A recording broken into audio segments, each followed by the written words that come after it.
بسم اللہ الرحمن الرحیم۔ السلام علیکم ورحمۃ اللہ وبرکاتہ۔ جماعت ہفتم کے طلباء، آج ہم اسلامیات باب چہارم سبق نمبر 1 جس کا عنوان ہے سخاوت کی فضیلت اور بخل کی مذمت، اس کے بیٹا آج ہم نے تفصیلی سوال پڑھنے ہیں اور ان کو یاد بھی کرنا ہے۔ سوال نمبر 1 بیٹا آپ کی سکرین پہ آپ کو نظر آ رہا ہے، اس کی جز الف ہے اور سوال ہے سخاوت سے کیا مراد ہے؟ تو اس کا جواب ہے اللہ تعالیٰ کی خوشنودی حاصل کرنے کے لیے اس کے دیے ہوئے مال میں سے اس کے بندوں پر خرچ کرنا سخاوت کہلاتا ہے۔ سخاوت کے کئی طریقے ہیں، مثلاً فقراء اور مساکین کو کھانا کھلانا، یتیموں کی پرورش کے اخراجات برداشت کرنا، بیواؤں کی مالی مدد کرنا اور رفاع عامہ کے کام کرنا وغیرہ۔ سخاوت میں دکھاوا اور نمود و نمائش نہیں ہونی چاہیے، ورنہ وہ ریاکاری ہوگی اور نہ ہی یہ خواہش ہو کہ لینے والا اچھا بدلہ دے گا۔ سوال نمبر 1 کی جز بے بخل کسے کہتے ہیں وضاحت کریں۔ تو اس کا بیٹا جواب یہ ہے، بخل سے مراد یہ ہے کہ انسان دولت رکھتے ہوئے بھی نہ تو اپنی جائز ضروریات مثلاً خوراک، لباس، علاج اور سفر وغیرہ پر مناسب طریقے سے خرچ کرے اور نہ دوسرے ضرورت مندوں پر خرچ کرے، بلکہ دولت جمع کرنے کی دھن میں لگا رہے۔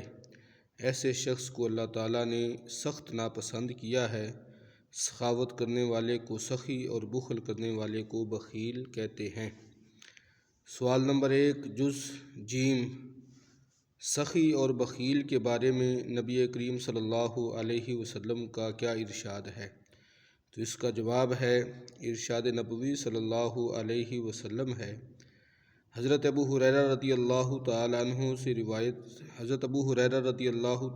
روایت کرتے ہیں کہ حضور صلی اللہ علیہ وسلم نے فرمایا کہ سخی اللہ تعالیٰ کے قریب ہے، جنت کے قریب ہے، لوگوں کے قریب اور دوزخ سے دور ہے، اور بخیل اللہ تعالیٰ سے دور ہے، جنت سے دور ہے، لوگوں سے دور ہے اور جہنم کے قریب ہے، اور جاہل سخی اللہ تعالیٰ کے نزدیک عبادت گزار بخیل سے کہیں بہتر ہے۔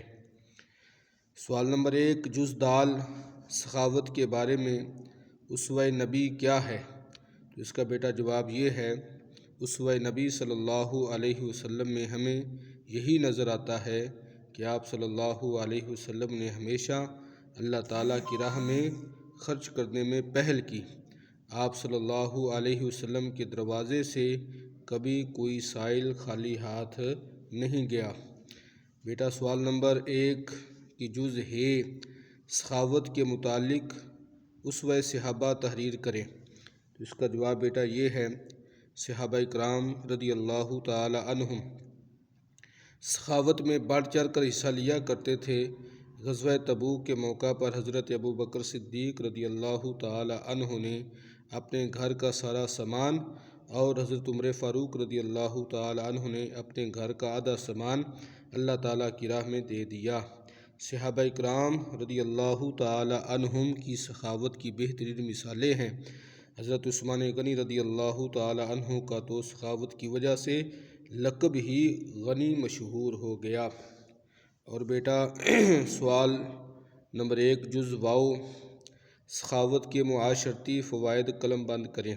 اس کا جواب، سخاوت کو اپنانے سے اخلاق و کردار میں حسن پیدا ہوگا اور دولت کی ہوس ختم ہو جائے گی، قلبی طہارت و پاکیزگی اور برکت حاصل ہوگی، مال میں برکت پیدا ہوگی، امیر اور غریب میں باہمی محبت پیدا ہوگی، سخاوت سے معاشی خوشحالی کا آغاز ہوگا، مال خرچ کرنے سے معاشرے میں دولت کی گردش یکساں رہے گی۔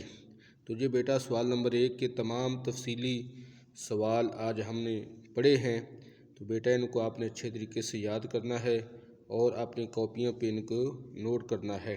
السلام علیکم ورحمۃ اللہ وبرکاتہ۔